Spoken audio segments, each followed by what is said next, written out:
Assalomu alaykum kanalim a'zolari. Kanalimga xush kelibsiz. Yana bir bor siz bilan g'oyibona ko'rishib turganimdan juda ham xursandman. Bugun men sizlarga chakchak tayyorlashni ko'rsatib o'tmoqchiman. Qani endi unda boshladik.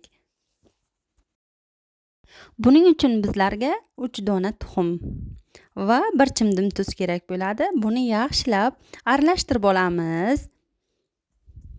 Va aralashtirib bo'lganimizdan so'ng un qo'shamiz. Unni birdaniga qo'shib yubormaymiz. Asta-sekinlik bilan oz-ozdan unni bo'lib qo'shib yuboramiz.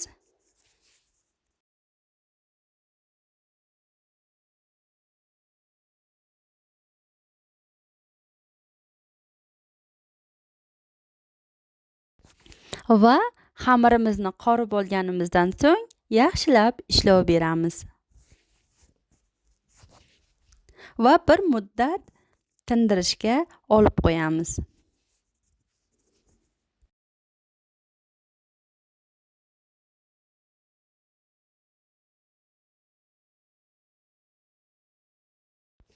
Xamirimiz tayyor bo'lgunga qadar chakchakimizning siropini tayyorlab olamiz. Buning uchun bizlarga 2 stakan shakar, 1 stakan suv olib, limon bo'lakchasi yoki limon bo'lagi bo'lmasa limon kislotasidan foydalanamiz. Past olovda gazga qo'yib qaynatib olamiz.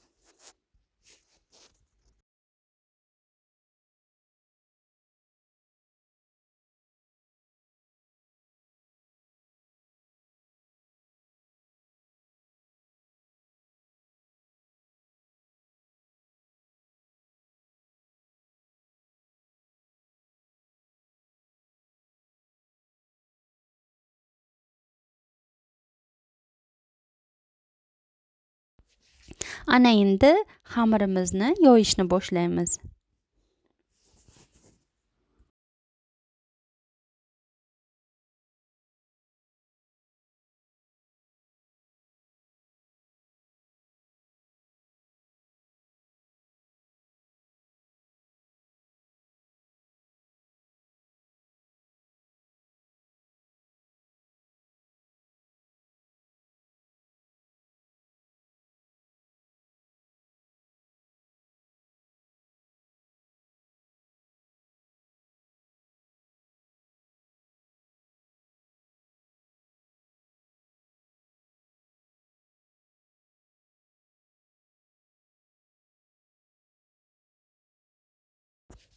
Xamirimiz bir-biriga yopishib qolmasligi uchun orasini unlab olamiz va o'qlovga o'rab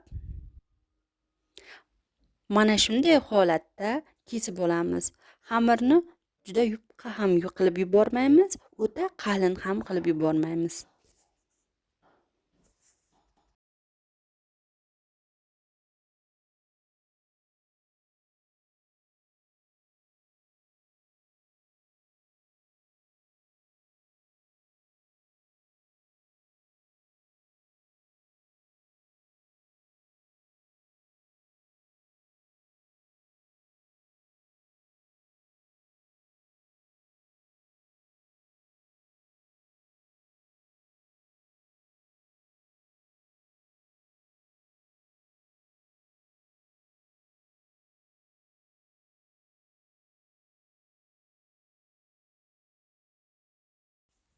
Mana xamirimizni ham kesib oldik.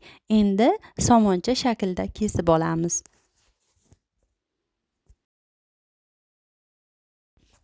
Kesib bo'lganimizdan so'ng qizib turgan yog'da oz-ozdan solib, ozgina qizartirib olamiz. Ko'p qizartirib yubormaymiz.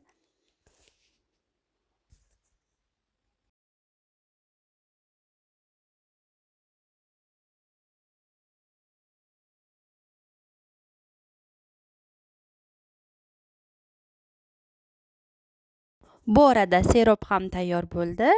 Ana endi pishib chiqqan chakchakimizni ustiga quyib, yaxshilab aralashtiramiz va 1 soat, 1 soat muzlatgichda qolipga solib olib qo'yamiz.